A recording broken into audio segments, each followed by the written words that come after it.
Bueno, la profesora Mariana Calderón tuvo la gentileza de venir a dar esta conferencia que ya dio en, si no me equivoco, en el colegio, ¿no es cierto? Sí. En el colegio de San Francisco. Pero esta viene recargada.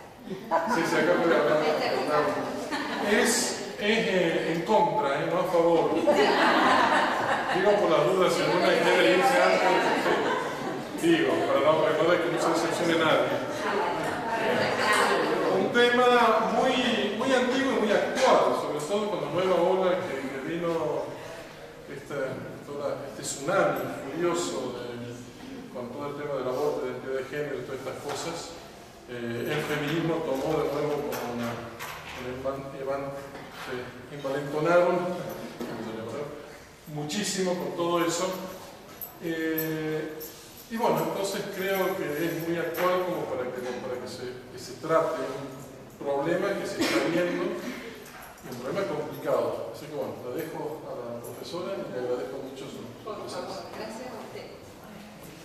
Bueno, gracias por venir, por hacer este lugar en un día de semana y bueno, por todas las tareas y los trajines. Bueno, esta charla nació sobre todo en un momento de perplejidad el año pasado, cuando estábamos en la facultad y nos avisaron por el WhatsApp los grupos de alumnos, los grupos de chicos católicos, que habían roto varias imágenes de la Virgen, que habían roto la imagen de la Virgen que estaba en el Damsu, que estaban queriendo romper la imagen de la rotonda de entrada. Y entonces, entre las cosas que nos avisaron fue que, entre los WhatsApp que mandaron, que estábamos así en WhatsApp, mandaron una captura de pantalla, digamos, de WhatsApp, una captura de WhatsApp, en donde había un diálogo, una comunicación entre la decana de la Facultad de Ciencias Políticas y una de las líderes del grupo del pañuelo verde, la decana diciéndole: vénganse acá a la Facultad de Ciencias Políticas, que hay dos imágenes de la Virgen para sacar. Y la otra le decía: ya hemos mandado gente. La que le contesta: ya hemos mandado gente, no me acuerdo cómo se llamaba, pero ponía su nombre y abajo ponía hija de Lilith. Bueno, como después otra responde y no sé qué dice, ya vamos para allá o ya estamos llegando o lo que sea, también decía abajo hijas de Lilith. Y entonces lo primero que me pasó cuando yo leí eso, dije: son hermanas. Y después dije: a mí me suena raro esto de Lilith. Yo lo he escuchado en algún lado. Lo primero que recordé fue en Don Segundo Sombra, el cuento del herrero Miseria, porque el demonio que se le aparece al herrero Miseria era el caballero Lilith. Por eso también el padre dice que él ha visto Lilith escrito de otras maneras, claro. Entonces dije yo: esto se trata de demonios. Y bueno, y ahí fue cuestión de averiguar. La averiguación sobre esta Lilith fue muy fácil porque prácticamente todo está en internet, subido a internet, porque lo han subido ellas mismas. Pero la cuestión era ver entonces qué relación tenía esto con el feminismo, llamémosle clásico o tradicional. Ya hay un feminismo tradicional. Y de dónde sacaban ellas, digamos, su postura, su doctrina, su defensa, si esta denominación de hijas de Lilith era una mera cosa así como un juego prácticamente, o si había algún tipo de ritual o de cosa mucho más oscura y más Entonces, bueno, ahí surgió la cosa bueno, y esto es un poco el resultado de eso. Lo he querido armar en PowerPoint porque va a ser mucho más claro, porque son muchas las cosas que he estado leyendo y están un poco desordenadas. Entonces, el PowerPoint me ha ayudado a darle un cierto orden, ¿no? Bueno. ¿Por qué, para entender este fenómeno, nos convendría partir del Génesis, la creación y la rebelión de los ángeles, y del Génesis en general? Porque las cosas que he leído escritas por las feministas parten del Génesis. Hay en ellas una especie de rebelión, de odio contra la creación, pero sobre todo contra el modo en que el hombre y la mujer fueron creados. Y entonces ellas mismas, como Erika Bornay, por ejemplo, y otras que ya les voy a nombrar, parten del Génesis. Entonces dije yo, bueno, empecemos con el Génesis. Al principio creó Dios el cielo y la tierra era confusión y caos, y tinieblas cubrían la faz del abismo, mas el Espíritu de Dios se movía sobre las aguas. Bueno, este versículo lo pongo porque, según obviamente los comentaristas, me he manejado nada más que con Génesis comentados, se presentaría acá desde el principio la Santísima Trinidad.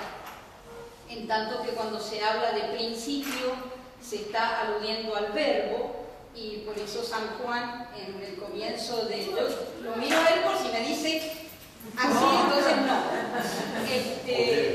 Claro, en el comienzo del Evangelio de San Juan comienza diciendo, en el principio era el verbo, ¿no? Luego Dios Padre y el Espíritu Santo, que sería el Espíritu de Dios se movía sobre las aguas. Sí. Porque hay mucha gente allá. Es verdad. Pasen para acá, que acá hay un montón de lugares. Acumulándose. Disculpe. No, por favor.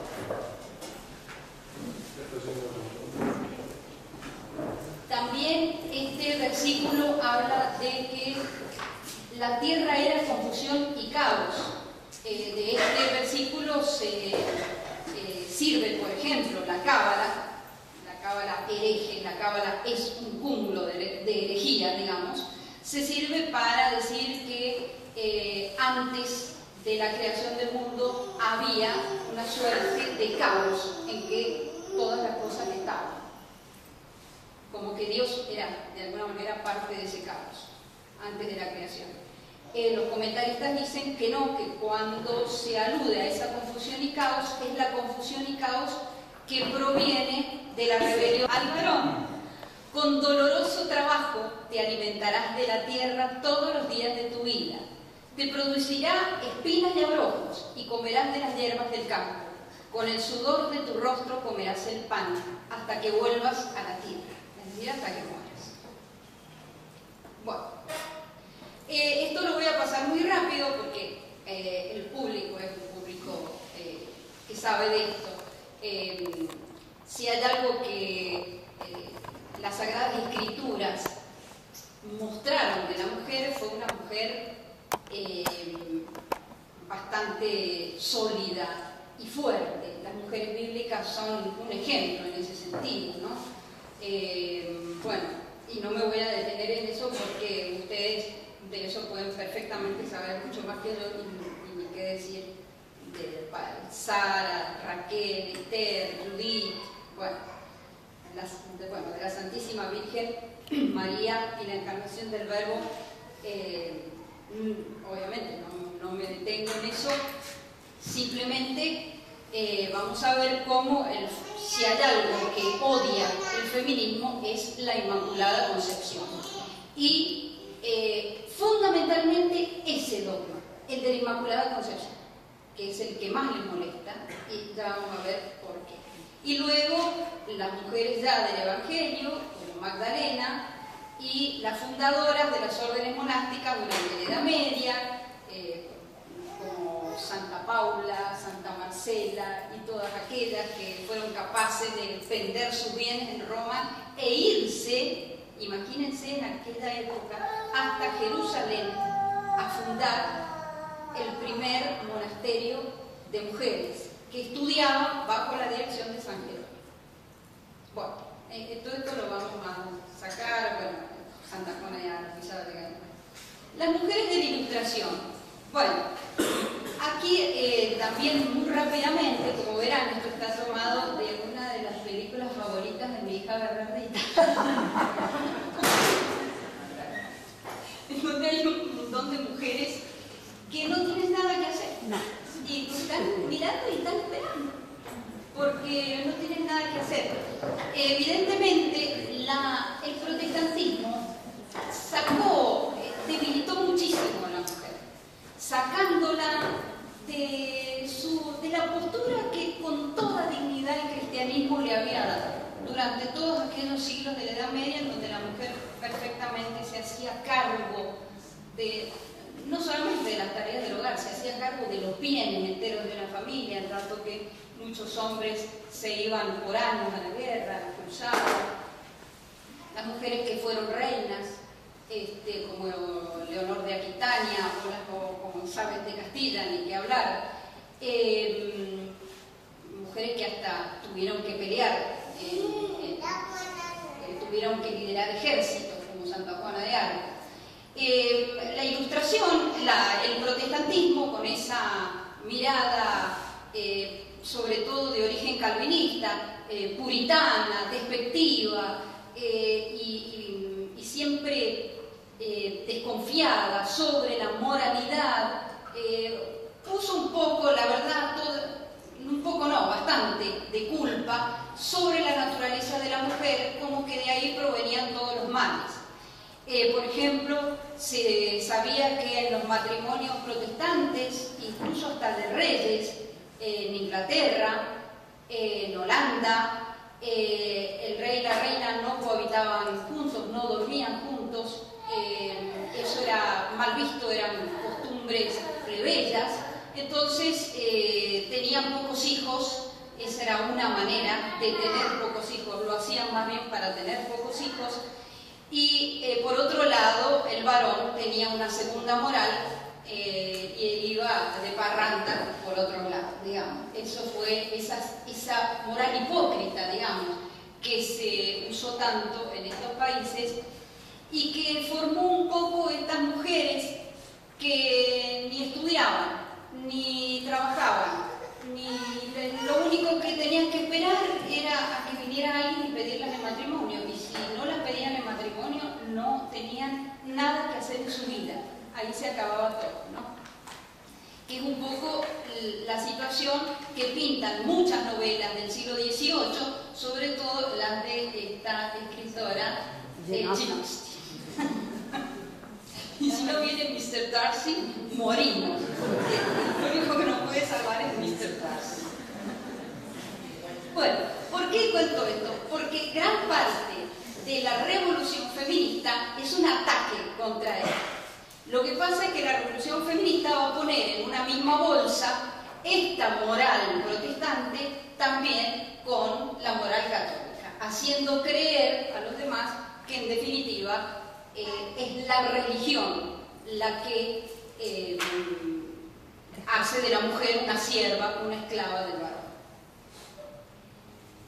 Los comienzos del feminismo, podríamos decir que el primer cosa extraña de feminista, de mujer feminista, fue esta Olympe de Gouges. Esta Olympe de Gouges fue realmente una feminista liberal, que después de la Declaración de los Derechos Humanos de la Revolución Francesa, ella escribió, redactó de su propio puño una declaración de los derechos de la mujer y los ciudadanos. Bueno, a los revolucionarios no le pasaron mucha bolilla e incluso le terminaron cortando la cabeza. ¿Por qué? Porque Olympe de Gouges era una mujer muy liberal, pero no estaba de acuerdo con que, por ejemplo, la familia real las llevaran al cadalso y las pasaran por la guillotina. Entonces se alineó con los girondinos. Y así como los girondinos eran conservadores, digamos, liberales conservadores. Entonces, así como los girondinos pasaron por la guillotina, pasó ella también. Pero es interesante ver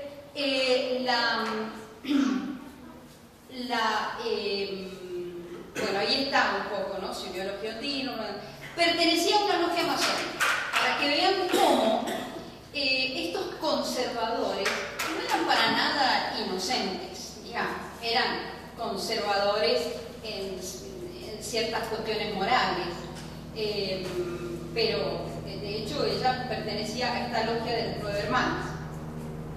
Y entre sus propuestas estaba la abolición del matrimonio y la legalización del divorcio. Pero murió en la guillotina en 1793. Es interesante ver en la Declaración de los Derechos de la Mujer lo que ella escribe, porque realmente son cosas que después el liberalismo hizo suyas, pero que en el fines del siglo XVIII y en el comienzo del siglo XIX no tuvieron mayor relevancia, no tuvieron mayor trascendencia.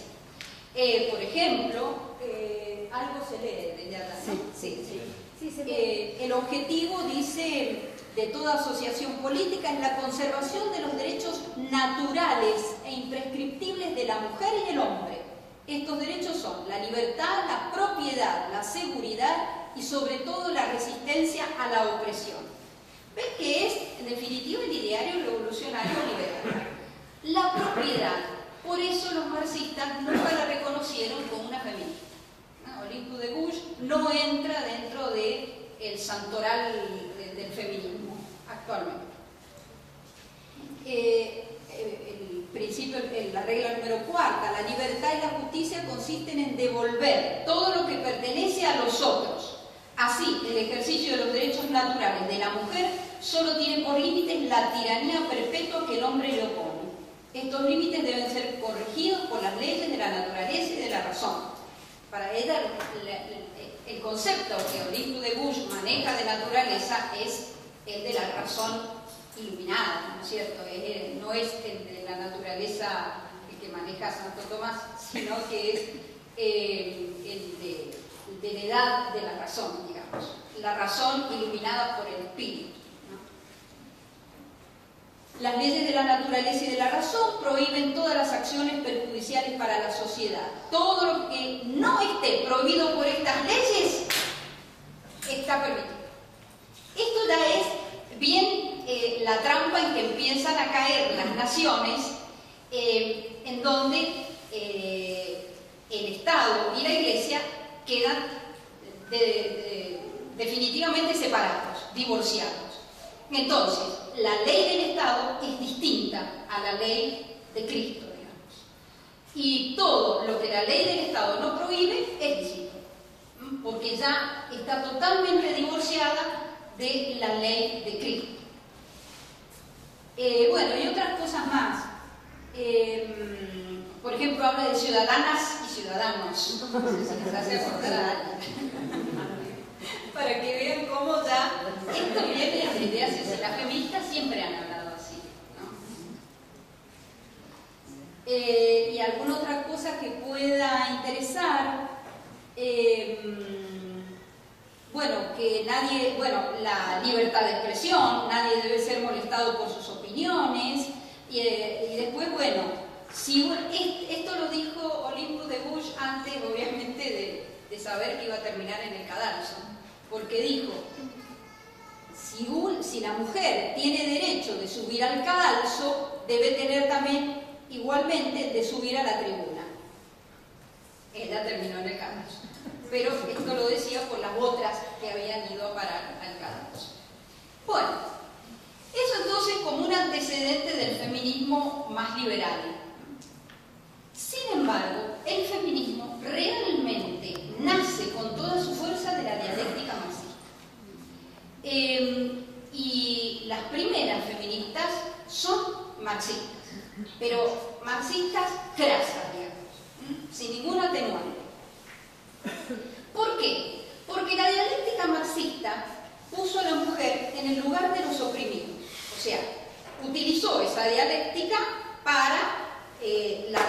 relación entre varón y mujer. Determinó que el matrimonio era una creación de la sociedad burguesa. Y en la sociedad burguesa no solamente entraba ese liberalismo del siglo XVIII, donde están las chicas de Jane Austen, sino también la sociedad católica, la sociedad católica. Está el grave error, digamos, de esta concepción. Además, el matrimonio se crea en el Génesis, es la primera institución creada desde el Génesis, si se quiere. No es una creación para nada de la sociedad burguesa.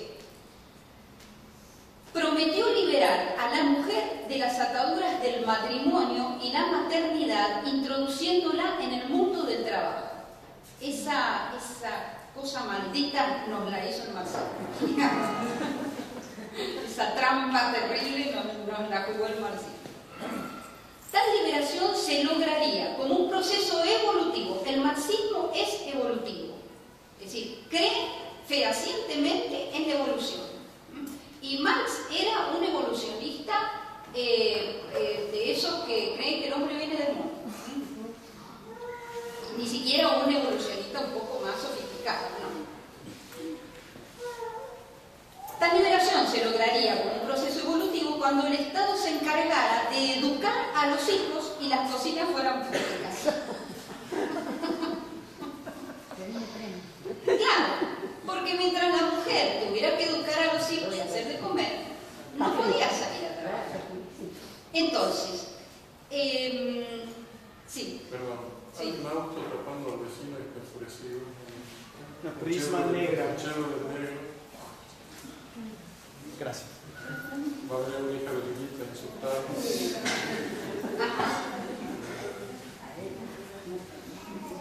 Bueno. La Unión Soviética, para acompañar a la mujer, siempre hay que recordar que legalizó el aborto desde 1920 y nunca lo derogó. En Rusia el aborto es legal y ampliamente y gratuito, desde 1920. Ya saben, chicas, es gratuito. Bueno, el feminismo entonces, si bien tiene sus antecedentes en la revolución, es sin embargo una creación marxista. El programa del socialismo científico, en lo que concierne al matrimonio, está expuesto por primera vez en el Manifiesto Comunista.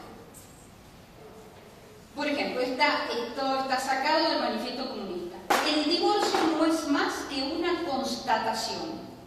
El matrimonio es un matrimonio muerto y su existencia no es más que una mentira. De este se deduce que no son ni la arbitrariedad del legislador ni la de los individuos lo que decide, en cada caso, si el matrimonio está muerto. Esto no es más que el Estado de hecho quien lo decide, porque el reconocimiento jurídico del hecho de la muerte depende de la esencia del hecho y no del deseo de los interesados. Es decir, cuando un matrimonio se acaba, se acaba. Listo. Y es de hecho, y se acabó. Y no tiene que venir nadie a decirme si hay una ley que me lo permite o si hay un Estado que me da permiso para eso.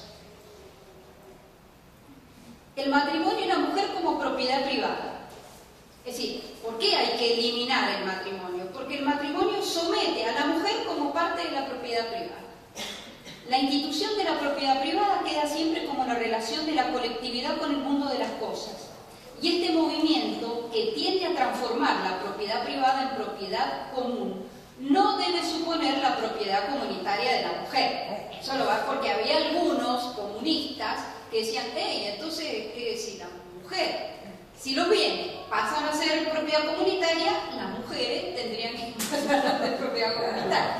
Entonces Marx va a decir, no, eso es una tontería. Se puede decir que la idea de la comunidad de las mujeres revela el secreto de esta forma de comunismo todavía grosero y desprovisto de espíritu, va a decir Marx. Es decir, es un comunismo todavía embrionario. Hay que esperar que el comunismo evolucione para que se den cuenta. ¿Cuál va a ser la solución entonces? La solución es la abolición del matrimonio y la relación libre e igualitaria de los sexos. y Engels escribieron un blasfemo libro titulado La Sagrada Familia. En la Sagrada Familia van a dar toda su, digamos, su programa de la nueva familia que tiene que surgir después de impuesta la revolución. Y entre las cosas más interesantes respecto al feminismo es que dice: el grado de la emancipación femenina determina naturalmente el de la emancipación general. Es decir, no hay emancipación general hasta que no haya emancipación femenina. En los elementos del comunismo, esto es de Engels, Engels escribió los elementos del comunismo como un catecismo, es decir, con preguntas y respuestas, preguntas y respuestas. Después le pidieron que no lo publicara, así que era muy parecido a un catecismo de la Iglesia Católica. Entonces lo reformuló y lo hizo más hablado. Pero dejó algunas respuestas. Por ejemplo, ¿qué influencia ejercerá el régimen comunista sobre la familia? Las relaciones entre los sexos, declara, será un asunto privado que no tocará más que a las personas interesadas. La sociedad no intervendrá en ellas. Esto será posible gracias a la abolición de la propiedad privada y a la educación de los niños por la sociedad. Por esto, los dos fundamentos del actual matrimonio serán abolidos. La mujer no dependerá del marido ni los hijos de los padres. Esta dependencia no existe hoy sino gracias a la propiedad privada. Eso dice. Bien, entonces vamos a la primera ola. ¿Por qué se habla de 4 olas en realidad del feminismo? ¿No? Bueno, vamos a ver cuáles son las 4 olas. La primera ola sería aquella que logró como resultados el sufragio y el trabajo. ¿Por qué era importante que la mujer votara? Porque era la manera de separarla de la opinión del varón. Es decir, la mujer no tenía por qué opinar lo mismo que el cabeza de la familia, que era el varón, porque antes votaba solamente el cabeza de la familia, que era la opinión de la familia. ¿Desde cuándo él es la opinión de la familia? Si la mujer puede tener otra. Entonces, ahora las mujeres tenemos que ir a votar. Gracias. El segundo logro fue el trabajo. Sacar a la mujer de la casa y meterla en el mundo del trabajo con las jornadas de trabajo, etc. Bien, esto es una foto de las sufragistas, sufragistas francesas, claro, porque estaban así vestidas chic, porque eran francesas. Las sufragistas rusas, ya para esta altura, estaban prácticamente desnutridas, o muertas, o en Siberia, ¿no es cierto? Pero estas eran las sufragistas francesas que estaban de moda.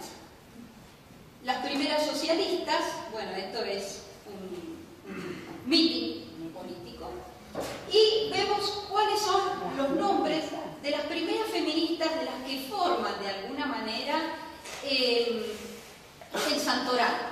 En el primer piso de la Facultad de Filosofía y Letras hay un santoral, ¿no?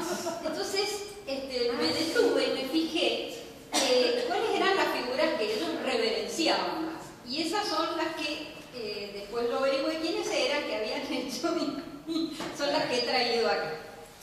Son muchísimas las que tienen el santoral. Yo saqué las que estaban o en fotos más grandes o tenían comentarios más favorables. Empiezo por Flora Tristán, no porque sea la más importante, al contrario, Flora Tristán pero es un personaje gracioso para mí, porque es hija del... ¿Vieron las falanges de Tristán? Eso que nosotros cantamos en uno de los... ¿En qué himno patrio cantamos nosotros las falanges de Tristán? Como que San Martín venció a la falange de Tristán. Algo así, a la falange. Claro. Y uno de chico se devana los sesos pensando cuáles son las falanges de Tristán. La falange piensa uno en los dedos de la mano, qué sé yo. Las falanges eran los ejércitos de Tristán. Y Tristán era un realista noble español, peruano, ¿no?, que se enfrentó contra los gobiernos, contra los ejércitos de San Martín en esos momentos. Bueno, ella va a escribir, ella es hija del hermano del más famoso, ella es hija, la Flora Tristán, hija natural, que él nunca reconoció, a pesar de que ella siempre se le iba a conocer como Flora Tristán. Y escribió ella era hija de una francesa, y escribió en francés Peregrinación d'une paria, o sea, viajes de una paria, de una mujer que no tiene nada, que no tiene herencia, que es pobre, que no tiene nada. Bueno, Flora Tristán entonces nació en 1803, murió en 1844, era hija natural del peruano realista Mariano de Tristán y sobrina del más famoso de los Tristán, de Juan Pío de Tristán y Moscoso. Bueno, esta mujer se casó con un francés era hija de una prostituta que Tristán había conocido en España, ni siquiera en París. Esta señora tuvo a la niñita, se deshizo de ella. Esta niñita, bueno, creció como pudo, se casó con un hombre que tenía un negocio porque necesitaba plata, pero después lo terminó odiando y lo abandonó. Tuvo con él 2 hijos, un hijo varón y una hija mujer. La hija mujer de Flora Tristán se casó con Paul Gauguin, el pintor. Bueno, ella vino al Perú a ver si los Tristán le daban alguna bolilla y alguna herencia. Nunca le pasaron ninguna bolilla. Flora Tristán se volvió a París, se hizo socialista, se resintió contra todo. Bueno, la pobre, la verdad que tenía cierta razón de resentirse porque le había ido requete. Y encima se murió de tifus a los 41. Así que bueno. Le fue como la mona. Claro, le fue como la mona.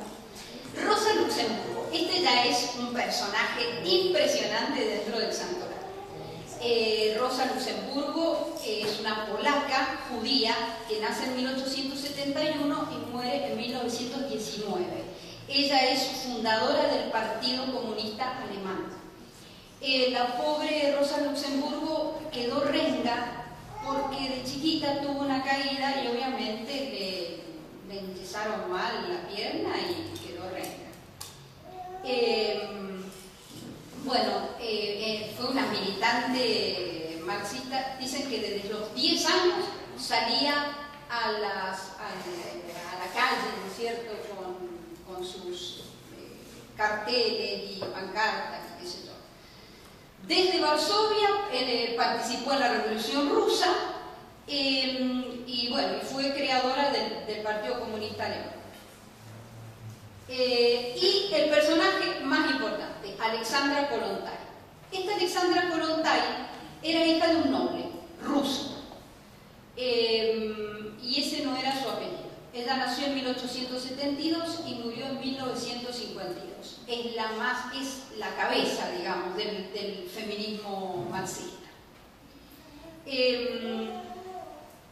Pertenecía a una familia aristocrática. Su padre se llamaba Mikhail Alexeyevich Domontovich, y era un general que peleó al servicio del zar. Y su madre, Alexandra Alexandrovna Masalina Mravinskaya. Ella renunció a sus apellidos. A los 19 años conoció a un estudiante de origen muy modesto, de apellido Kollontai, se casó con él y quedó con ese Kollontai. Luego lo abandonó al marido, pero se quedó con el apellido. Ya van a ver ustedes cómo era prácticamente una condición abandonar al marido. No sé si les ocurre algo así. Bueno, es la condición de las feministas, no podían casarse, no podían casarse. Así que abandonó al marido y al hijo también, tuvo un hijo con el Kollontai y se lo dejó al marido, porque ella se quería ir a estudiar a Suiza, donde en esos momentos en Suiza se iban todas las feministas a estudiar. Y se afilió al Partido Obrero y ella, bueno, estuvo en la Revolución de Octubre en Rusia. Fue elegida, de hecho, miembro del Comité Ejecutivo del Soviet de Petrogrado.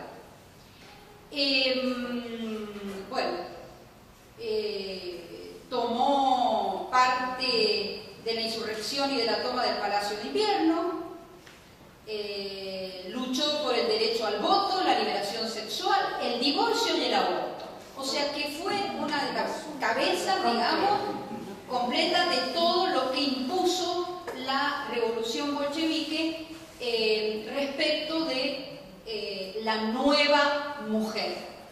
Y escribió justamente, escribió un libro que se llama La Nueva Mujer, que vamos a comentar. Ella decía que el matrimonio que convertía a la esposa en una propiedad más del marido sería sustituido por la unión libre entre sexos. Decía también que en las relaciones sexuales la mujer nueva no renunciaría a su naturaleza femenina ni al placer de la carne y elegiría libremente al hombre que quisiese como padre de su descendencia. Lástima que ella no quiso ni a su descendencia. Bueno, en La Nueva Mujer. En La Nueva Mujer, que es el libro de Alejandra Kollontai, ella va a analizar una serie de figuras que han surgido de la nueva literatura de la época. Y va a ir diciendo cómo ellas van superando el antiguo prototipo de la mujer débil, de la mujer sometida, de la mujer que se casa y tiene hijos. Y son nuevas mujeres, y esas son las mujeres que hay que imitar. Entonces, de eso he extraído algunos fragmentos.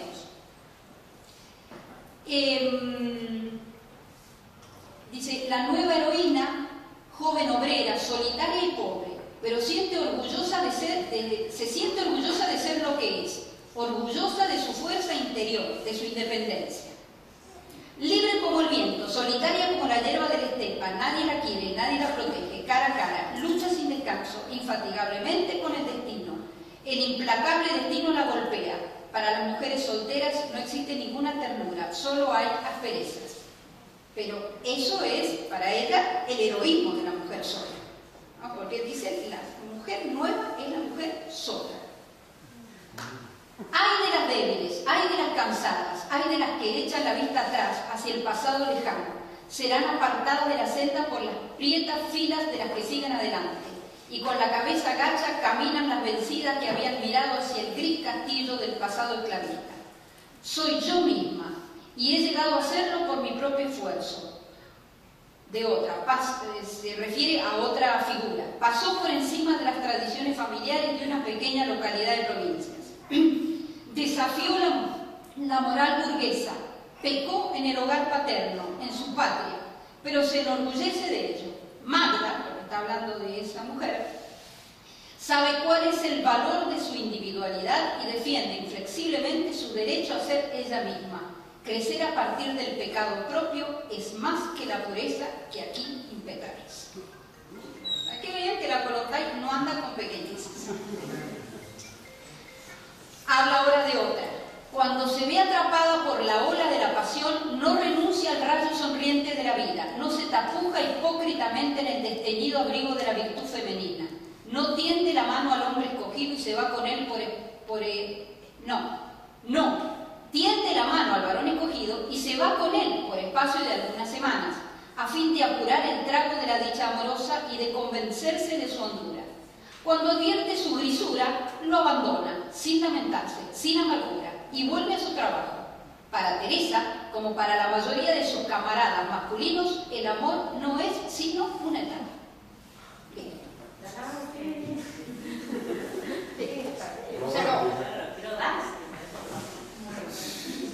Ustedes porque leen mucho chiste. Ahora se refiere a otra. Lleva consigo por la vida su frialdad y la reverencia a su propio yo.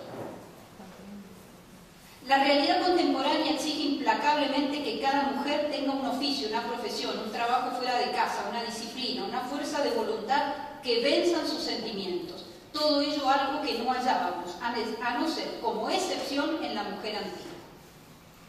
La mujer soltera, no como accidente, sino como hecho cotidiano, masificado, que se repite de una manera determinada, nace con el aullido infernal de las máquinas industriales y con la sirena que llama a los talleres.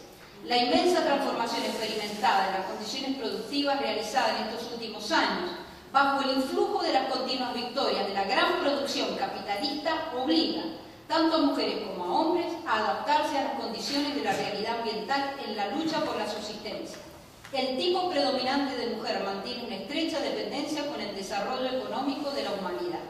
Ven, acá está la determinación económica, es decir, este nuevo modelo económico que va a imponer la sociedad comunista va a determinar esta nueva mujer. Esta nueva mujer va a poder ser gracias a este nuevo sistema. Bueno, ahí tenemos Viva el feminismo, de una chica muy bien arregladita. Otras más lindas acá, mujeres como esclavas. Y vamos a la segunda ola. La segunda ola es la que obtiene, digamos, como resultado la píldora y la liberación sexual. Y, coincide en época con lo que se llamó, lo que se conoció como el mayo del 68. Y el hipismo, etc. La tercera ola obtuvo ya como logro el aborto legal, que en Rusia, ya lo hemos dicho, estaba legalizado desde el 18 de noviembre de 1920, pero a partir de ese momento se empieza a legalizar en Estados Unidos y en otras naciones, pero sobre todo con ferocidad en los Estados Unidos. ¿Dónde está el padre? Father Andrew. Bueno, esta no, esta. Lidia Falcón. Les presento una Lidia Falcón porque es muy de esa época. Lidia Falcón ya está vieja, pero sostiene bien el discurso de esa ola del feminismo que tuvo como bandera el aborto. Lidia Falcón es cabeza del feminismo español, luchadora por el aborto legal y gratuito. Y esto es una declaración que ella dio cuando le hacen en una revista española, le hacen una entrevista y entonces dice, claro, lo que pasa es que en los hospitales públicos, en las clínicas públicas, abortar es prácticamente imposible porque existe algo inaceptable que es la objeción de conciencia. Los ginecólogos de la Seguridad Social pueden negarse a hacer un aborto si alegan que su conciencia no se lo permite. Y no solo los médicos, también el anestesista, la enfermera o la mujer de la limpieza, que claro, si no limpia el quirófano, el aborto no se lleva a cabo. Esto es algo que hay que eliminar. Y entonces le pregunta además, muchos profesionales se acogen a la objeción de conciencia. Muchísimos. En Navarra, por ejemplo, no se ha practicado ningún aborto en hospitales públicos desde hace más de 30 años. Está indignada con este asunto. Bueno, aborto legal, seguro y gratuito. Aquí empiezan nuestras pañuelos verdes. Las pañuelos verdes también están en Brasil, porque nuestras pañuelos verdes son, en otros países, pañuelos morados. Las nuestras adoptaron el verde. Y eso todavía no lo tengo muy en claro, porque no sé si algunos de ustedes saben por qué la elección del verde. No creo que haya sido una elección al azar, qué sé yo. No quisieron ponerse el morado, que era el que identificaba a las abortistas en otros países. Bueno, ¿quién sostiene toda esta cuestión del aborto? Bueno, ya sabemos que una de las cabezas mundiales es esta Planned Parenthood. Y esta información, que muchos de ustedes ya conocen, simplemente es la que dan ellos en Internet, en su portal en Internet. Dice así, en octubre de 2016, Planned Parenthood cumplió 100 años. O sea que Planned Parenthood fue creado en 1916. Fue fundada sobre la idea revolucionaria de que las mujeres deberían recibir la información y cuidado que necesitan para tener vidas fuertes y saludables y realizar sus sueños sin techos ni límites. No hablan en ese sentido pero ya sabemos a qué se dedican y qué hacen. Hoy en día Planned Parenthood es un proveedor confiable de servicios de salud. ¿Vale? Es un proveedor, o sea, ellos proveen el aborto de la manera más saludable, más segura. Se dedican a eso. Planned Parenthood cuenta con más de 4 millones de activistas, defensores y benefactores en todo el país. Planned Parenthood trabaja junto a asociados locales en África y América Latina. Ya sabemos que acá, en Argentina, es la famosa casa FUSA. FUSA es Planned Parenthood. La cuarta ola. Ya la cuarta ola supone ese paso de evolución del que nos hablaban Marx y Engels, de que cuando el mismo Marx se preguntaba, ¿a dónde llegará esto una vez que se eche a funcionar la revolución? No sabemos, no sabemos. Los resultados pueden ser inesperados. Evidentemente, con la anulación de la naturaleza, es decir, si no hay naturaleza creada, no hay naturaleza, entonces, ¿a qué viene la distinción entre los sexos? Entonces, surge esta cuestión de la anulación de la naturaleza con la ideología de género. La cuestión de la ideología de género es, en definitiva, una evolución del materialismo marxista.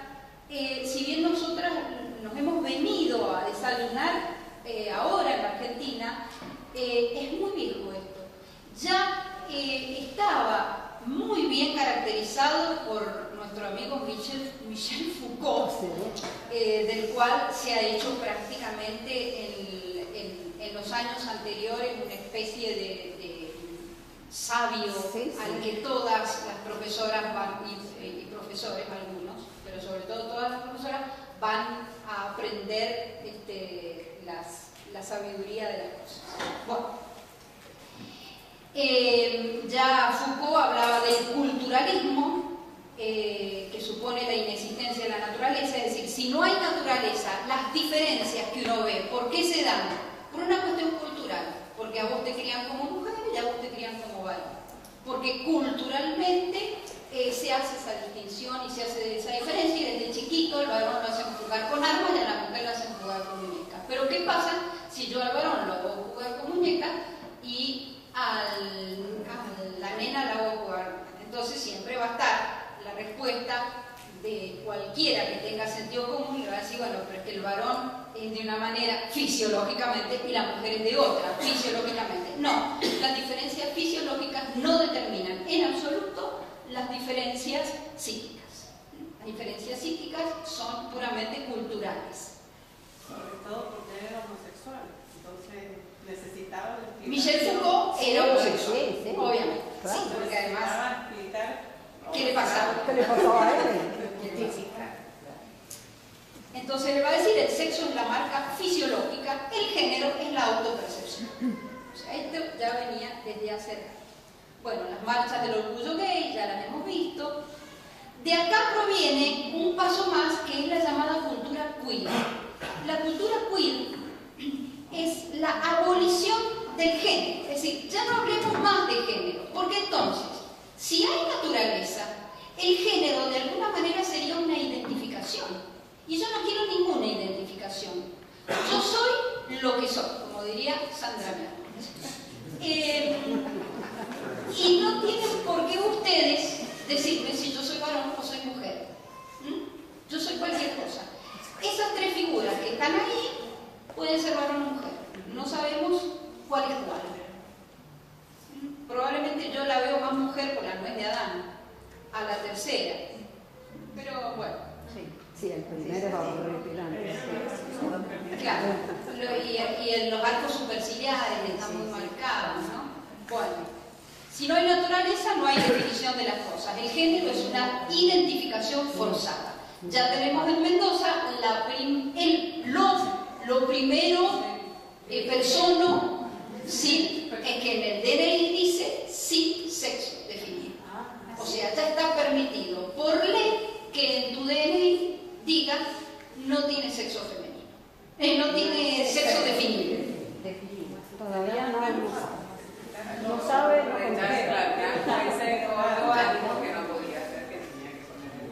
En Córdoba no, en Mendoza se ha permitido. Se llama Carlos Quero, no sé si lo viste, se lo pasaron en una entrevista. ¿Cómo se llama? Carlos Quero. Carlos Quero y es médico.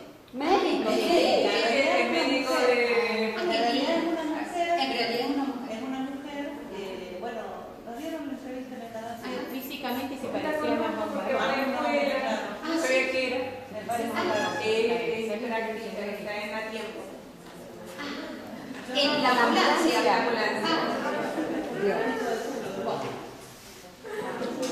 Este es el símbolo queer.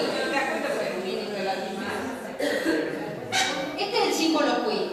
Es decir, un sujeto que por un lado puede tener pantaloncito, por el otro pollera, tiene el símbolo de las feministas y el símbolo de los varones y otra cosa que es la mezcla de las dos. Y ahí, bueno, decimos de uno de los primeros teorizadores de la queer, que fue Michel Foucault.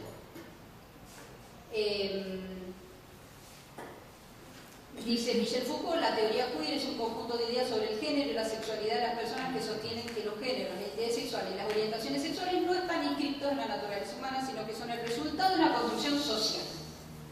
Y esto es variable en cada sociedad. Y aquí tenemos algo que me parece mujer, pero no, puede ser varón.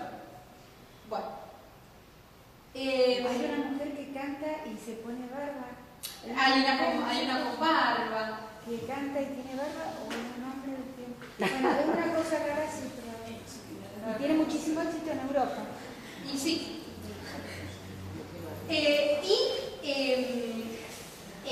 Digamos, y del queer pasamos ya a lo que se llama transfeminismo, es decir, ya no hablemos más de feminismo entonces, porque el feminismo sería una manera de identificación de género, y no queremos más identificarnos.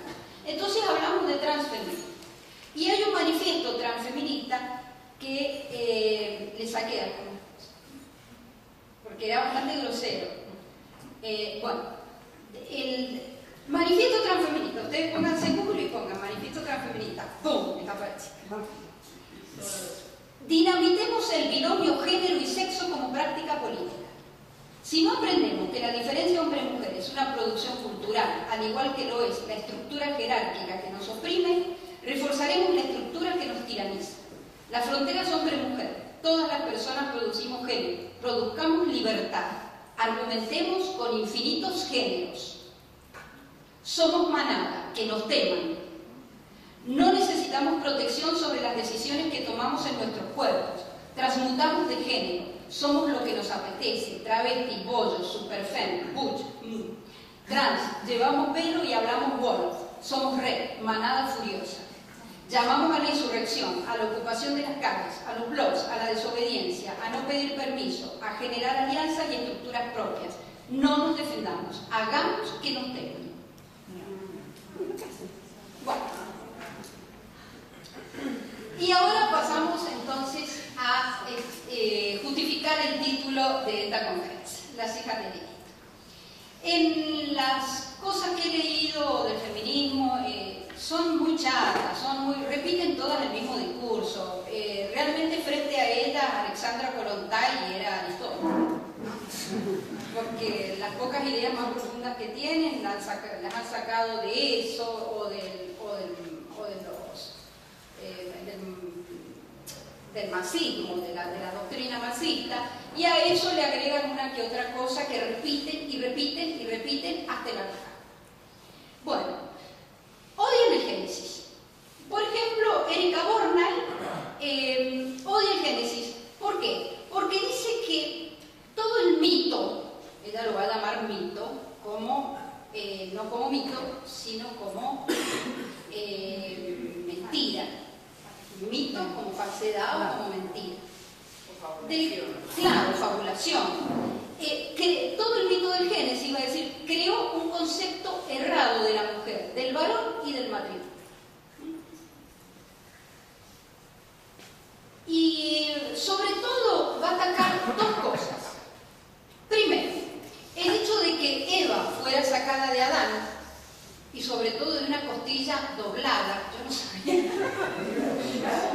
sacado de que éramos sacadas de una costilla doblada. No sé, pero ella dice, y encima doblada.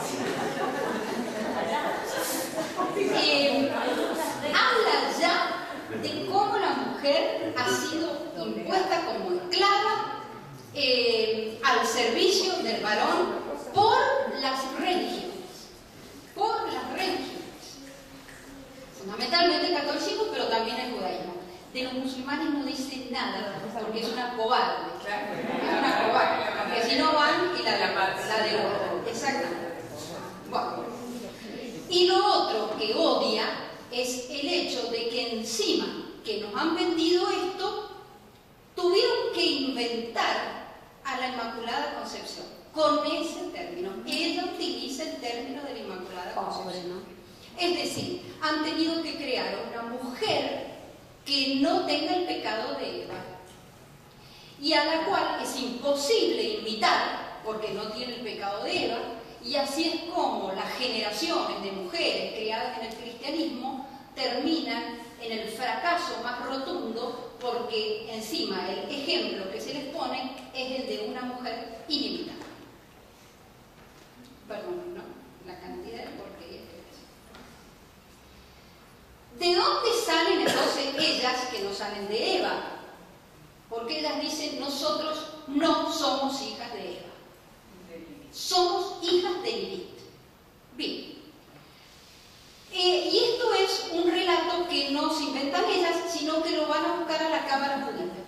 Es decir, no a los judíos ortodoxos de ninguna manera, sino a la cábala judía. La cábala judía es una mezcla de todas las herejías habidas y por haber, que nace, según el padre Menviel, mucho antes de Cristo, y que se va reforzando por tradiciones orales a través de sociedades oscuras, y que empieza a salir a la luz por primera vez a partir del siglo XIII, en donde escriben el libro principal de la cábala, que es el Zohar.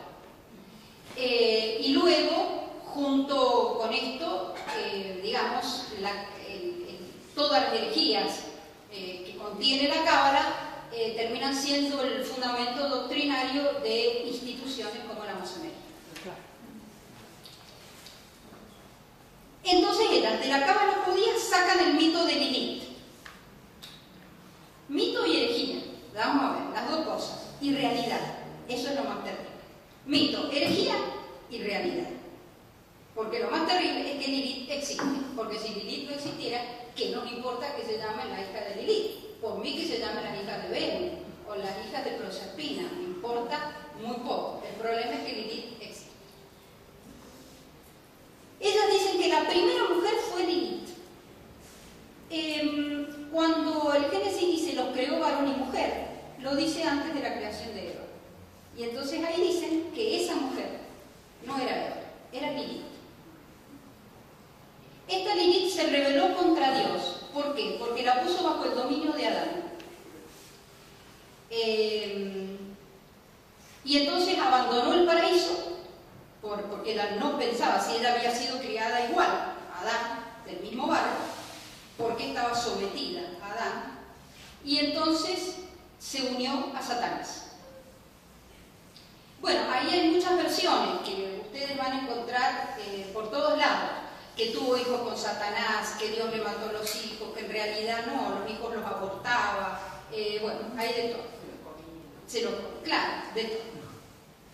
La cuestión es que Lilith es un demonio. Es un demonio con actividad femenina, siendo que los demonios no tienen, o sea, los ángeles no tienen sexo. Y por eso se lo llama súcubo. Lo nombran los rabinos como un demonio existente, y ya era conocido este demonio entre los asirios paganos.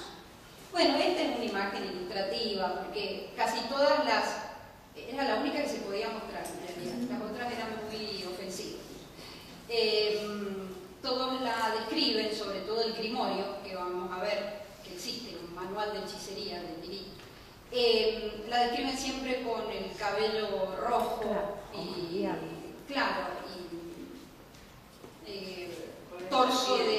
torso de mujer y cola de serpiente. Bueno, entonces, según las feministas, habría un doble linaje, el de Eva y el de Lilith. El de Eva es el de las mujeres que parirán sus hijos con dolor, el que te sentirás atraída por el varón, pero él te dominará. Y el de Lilith, que son las mujeres que no cargan con el castigo, que no serán dominadas por nadie y que gozarán de entera libertad. Bueno, ahí hay una Lilith, perdónenme si a alguien no le gusta este dibujo, es el más decente que encontré, simplemente rápidamente para ver que toda la simbología es satánica.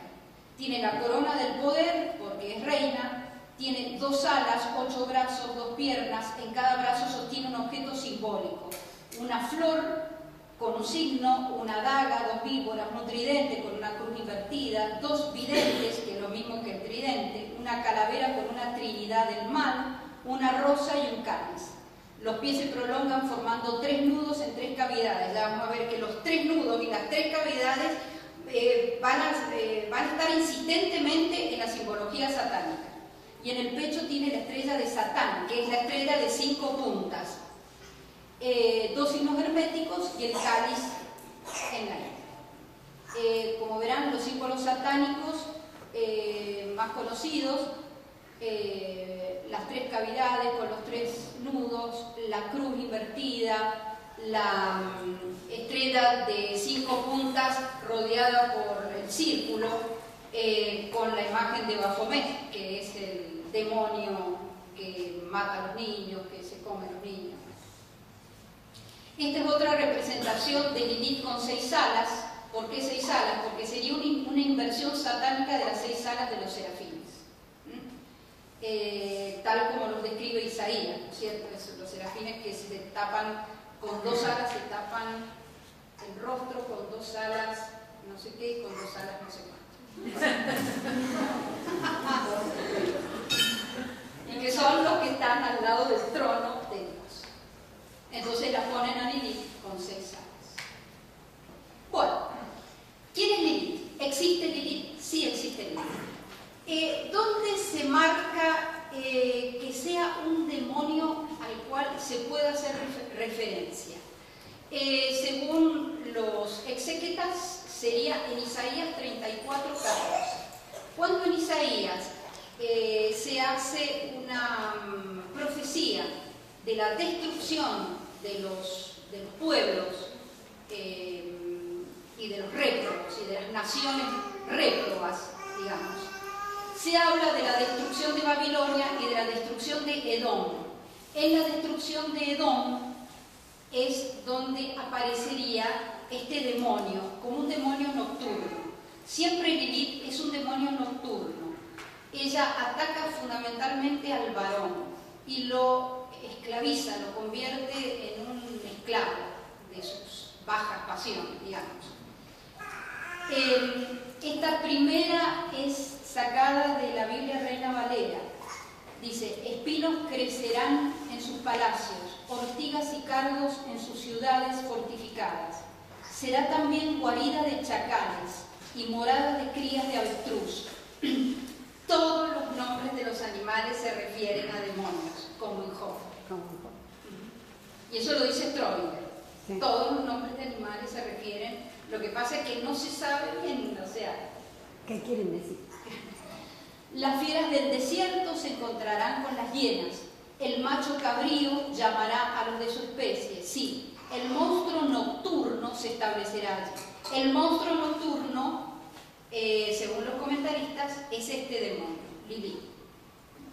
Y encontrará para sí lugar de reposo. Allí la serpiente anidará y pondrá sus huevos. Los incubará y juntará su cría bajo su sombra. También allí se juntarán los halcones, cada uno con su compañera. Y según la traducción de Monseñor Strobinger, Monseñor Strominger ya directamente utiliza el nombre de Lilith, no del monstruo nocturno, ¿no? Strominger hace una traducción del hebreo, porque en la Vulgata no aparece el nombre Lilith tampoco. Allí se darán cita los chacales y fieras del desierto, y el sátiro llamará a su compañero. Lilith tendrá allí su morada y hallará su lugar de reposo. Ese es el castigo de Edom. Edom es Idumea, ¿no? Figura del juicio final sobre las naciones.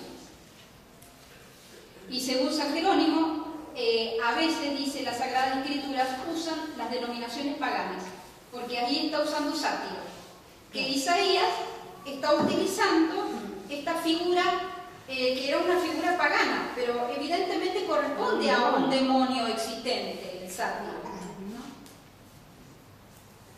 Entonces Lilith existe. ¿Qué va a decir el padre Amorth, que fue el exorcista de Roma, ¿no? El que murió hace poco tiempo? La prerrogativa podría consistir, está hablando otra cosa, tanteando algunos caminos en averiguar por qué los demonios como Asmodeo, Legión y Lilith reinciden constantemente en las posesiones a lo largo de la historia. Es decir, que el padre Amorth, él mismo en otra ocasión va a decir: yo me he encontrado con Lilith. Sí, exacto.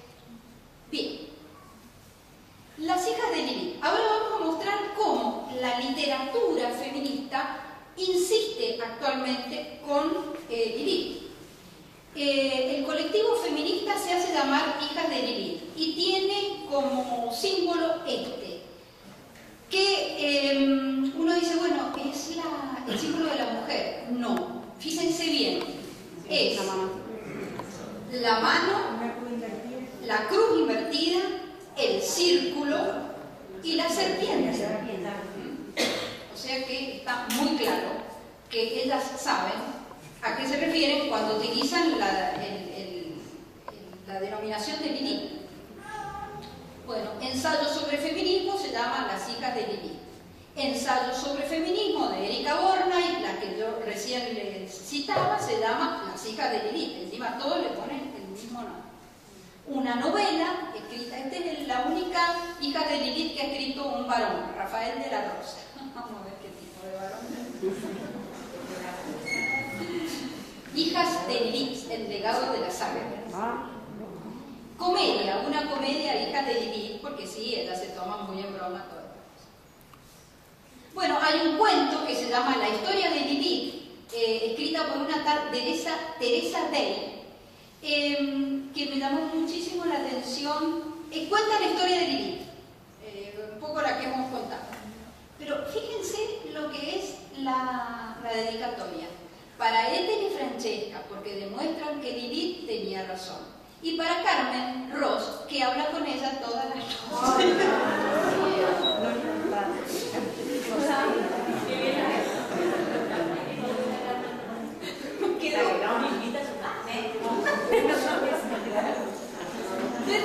Esta habla con Lilith todas las noches. Vamos. Material en línea. Hay muchísimo material en línea sobre esto. O sea, que cualquier chica que no tenga una formación realmente que le hayan dicho en la casa, en el hogar, tené cuidado con esto, no te metas con esto, no vayas para aquí, no vayas para allá, se encuentra con todo en internet. Con todo. Hasta un recetario de cómo hacer hechizos. Videos, canciones, audiolibros. Por si no sabes leer, te lo lees directamente, para que no tengas problemas. Grupos musicales. Olvido, el grupo Olvido tiene un tema que se llama Lilith Sachi Puedes. Ismael Serrano tiene Hijas de Lilith. Tanto que nos gusta bien. Fabiana Cantilo tiene una oda a Lilith. Dicen que la Celine Dion también está en eso. Y puede ser. Que era, ¿cómo? Más bien, la Celine Dion. Sí, dicen que anda en la onda queer. En esta onda. Hay una tienda online, Lilith, para que ahí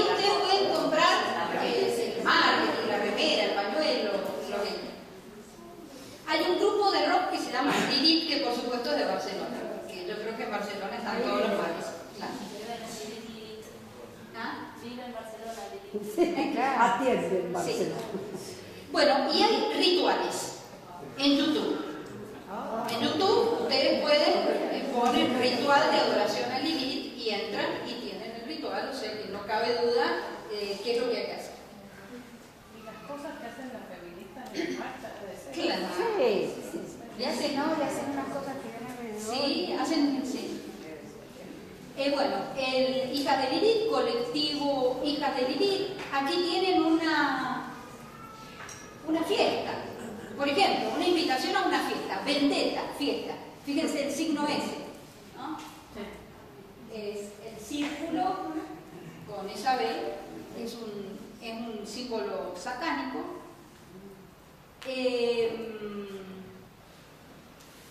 Bueno, aquí hay otra, una calavera con, claro, Extremaduro. Bueno, el Malagón, esto es en España. En España están con esto, pero un detalle que me mostró hoy mi hija Bernardita, que no tanto ginóstica, sí. Bueno, miren, Harry Potter. Su madre se llamaba Lily Evans. Lilith Eva. Porque en definitiva Lilith es una de las formas de Lilith.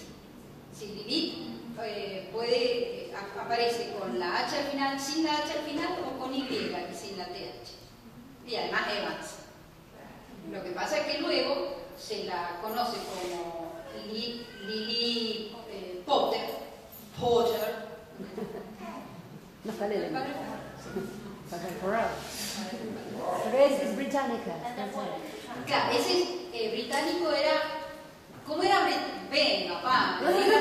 Estamos hablando más de usted y usted lejos.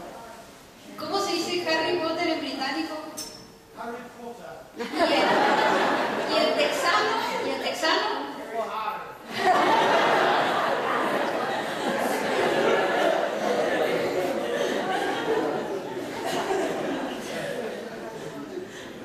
Bueno, ¿qué es un grimorio? Un grimorio es un manual de hechicería. ¿Existen los grimorios? Existen, desde muy antiguo.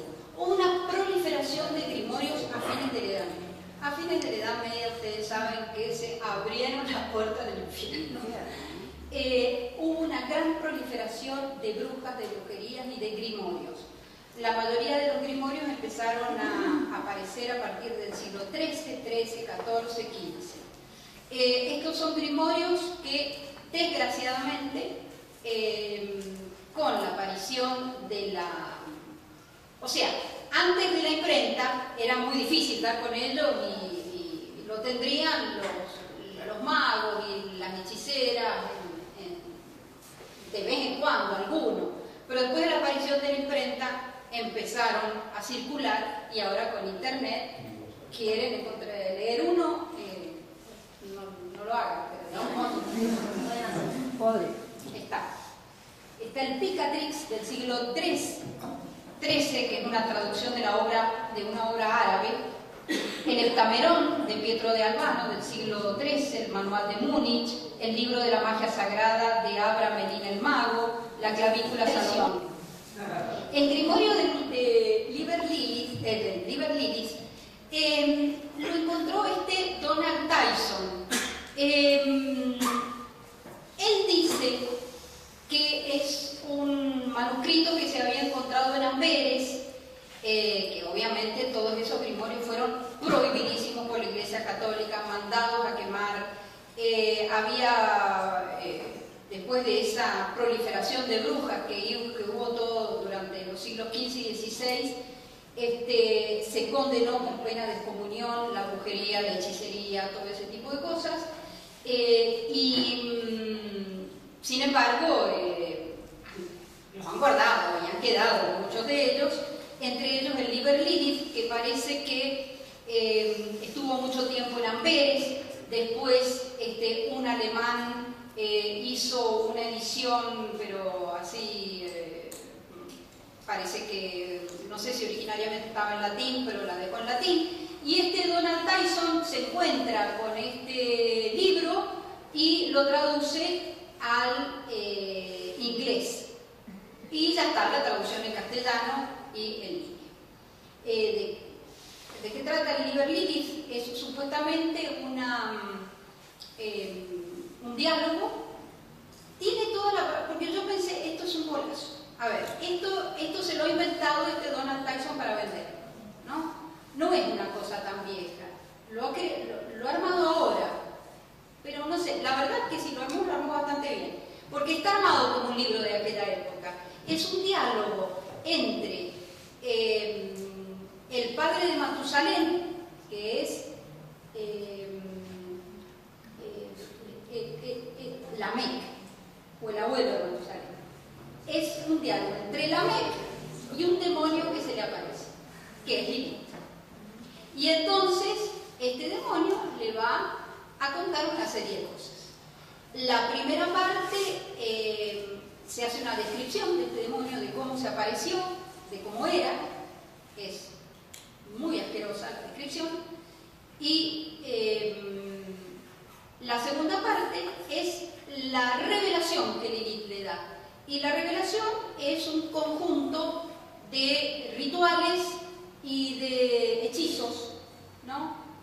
Sobre todo destinados a la vida sexual y hacerle daño al prójimo y toda esa porquería. Bueno. También que es el primero en tomar dos mujeres. ¿Cómo? Históricamente. Claro. El primer bígamo. Del primer video. Ajá. Quizá por eso toman la figura de Lamec. La Fede también. Sí, porque está la canción de Lamec en donde él como que se vanagloria de tener dos mujeres. Asesino un hombre y era asesino. A los asesinos que me pasa, no pasa nada. Exacto. Culto al demonio, primero culto al demonio. Exacto. No sé. Claro. Eso. Bueno, aquí tenemos los pañuelos. Uno se ríe cuando las ve, pero... Sí. Pero es que, la verdad que se ponen de brujas, porque son brujas. O sea, no hay duda. Y ahí están, y se ponen de brujas, y han disfrazado de bruja a una niñita. Y atrás está la misma ripola, con la escoba en la mano. Y...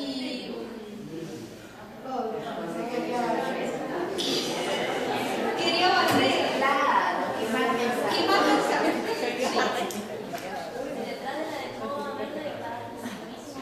¿Con un tridente? Sí, vamos, que exactamente, está en la mismísima línea. ¿Ah? Vilma Ripoll es una senadora votada, súper de izquierda, súper abortista.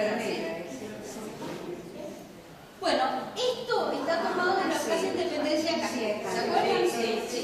Esto fue el año pasado. Acá hicieron una especie de ritual.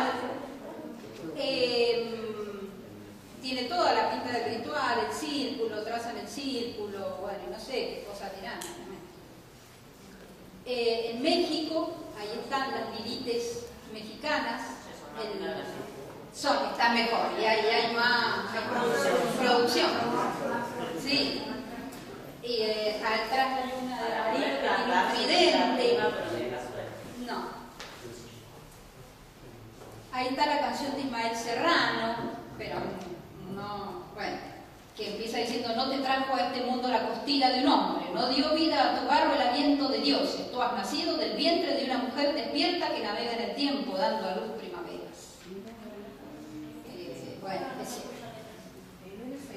Bueno, aquí para que vean cómo los símbolos que utilizan son siempre los mismos. En este caso se ha pintado el círculo con la cruz invertida. Y los pelos rojos, me encanta. Esta ya se puso los cuernitos directamente, tenía la bebida española.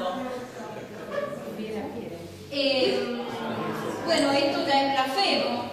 La pobre Colla que está ahí, porque esto fue en Salta, y la pobre Colla que está ahí estaba que invitada de piedra, porque no debe haber entendido qué pasa. Capaz que creía que eran monjas de verdad.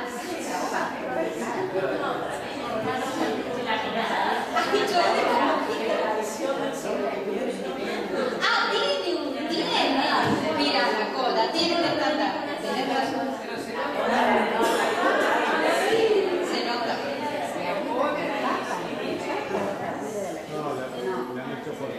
Sobreiluminada se llama. Porque no da la impresión de que lo agarre.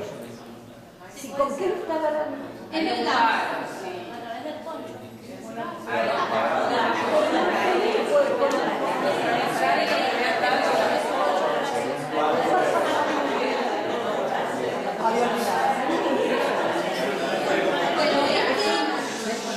este está bien producido también, este cuesta, no sabemos, abortemos al Estado, eso está muy bien.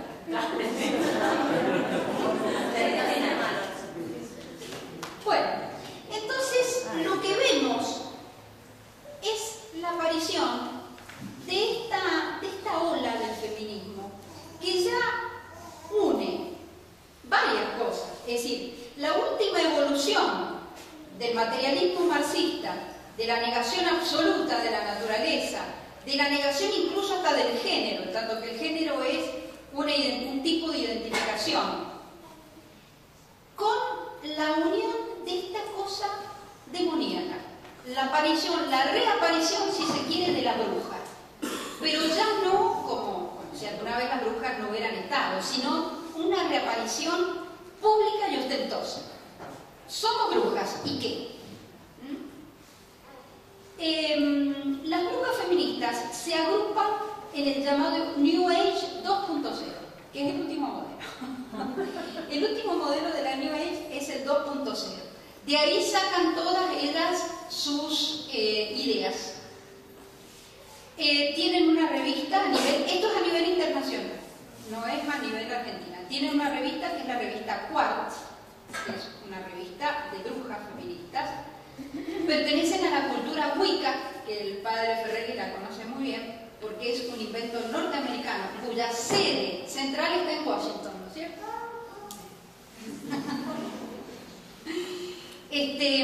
Bueno, y es una institución, una especie de iglesia demoníaca, una especie de congregación de todos los rituales y las creencias demoníacas, que incluso se encargan de vender todo ¿cómo se dice? Los elementos, el packaging, claro, los souvenirs, el merchandising, todos. También son los que promueven series y películas con brujas buenas, como Sabrina, como Harry Potter. Promueven las prácticas como el tarot, lectura de runas, el chamanismo, el tambor dakota, no sé qué es.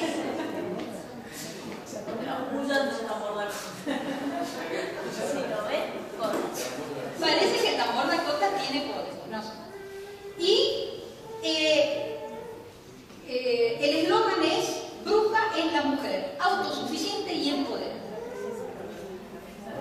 Bueno, hay un manual. ¿Todas las feministas son brujas o algunas? No. Pareciera que hay un grupo y otras no. Claro, pareciera que hay un grupo, hay un montón que están sin saber muy bien en qué están, ¿no? O que están ahí porque están desilusionadas de la vida, o porque les fue mal, o porque, qué sé yo, resentidas por algo. Claro. Pero hay un grupo sólido que está en esto, ¿no? Que son el colectivo Hijas de Lilith, y que se autodenominan así. Está el libro de Tanya Walker que se vende en las librerías, manual de magia y cocina. También se puede aprender a cocinar.